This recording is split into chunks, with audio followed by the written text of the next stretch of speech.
подготовке и организации мероприятия, приуроченного к 31-й годовщине образования Гагаузии, приняли участие воспитанники двух подготовительных групп детского сада номер 9 совместно с преподавателями. Все номера звучали на гагаузском языке. Дети пели и танцевали, показывали сценки и рассказывали стихи.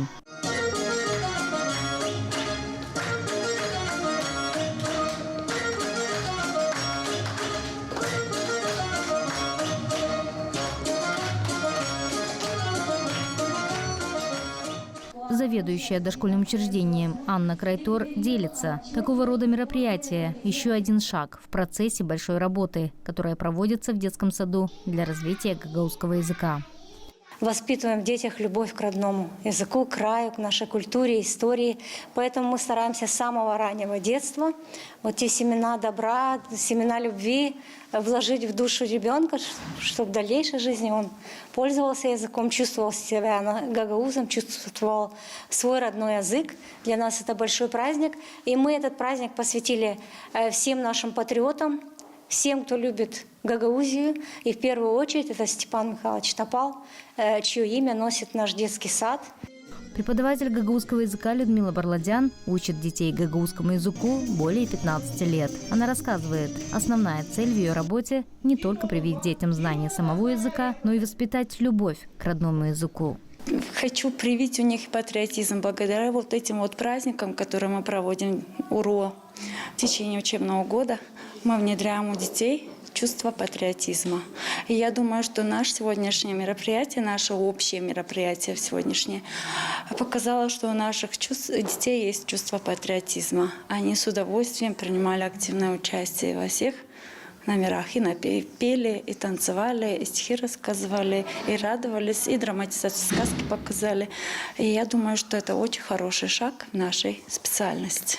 Среди приглашенных гостей можно было увидеть людей разных возрастов. Поддержать выступающих пришли выпускники детского сада, представители управления образования, а также автор произведения, сюжет которого был взят в основу инсценированной детьми сказки «Академик Тодор Занет». Писатель отметил, что остался доволен тем, как дети показали игру и раскрыли суть написанной им сказки. В довершение он подарил коллективу свои новые издания, пожелав и дальше успешно развивать гагаузский язык. Спасибо коллективу 9-го садика Камрата, что они смогли столько чувств любви к Гагаузии, гагаузскому языку, гагаузскому фольклору привить деткам. Это моя обработка сказки, гагаузская народная сказка. Детки не только передали, они прочувствовали, но для того, чтобы дети исполнили. Я ехал сюда и думал, как же они покажут эту пьесу. Молодцы воспитатели, которые работали с ними, и они поставили ее на уровне понимания этих детей. И они сопереживали героям, они участвовали там, чувствовали.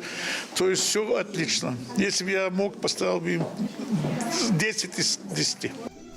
Управление образования и развития гагаузского языка в дошкольных учреждениях приветствует, а подобные мероприятия, подчеркнула главный специалист Лидия Осташ, помогают в обучении детей. Мы очень ценим труд педагогов, которые их инициативу, которые проводят эти мероприятия вместе с коллективами в детских садах, в учреждениях раннего образования Гагаузии.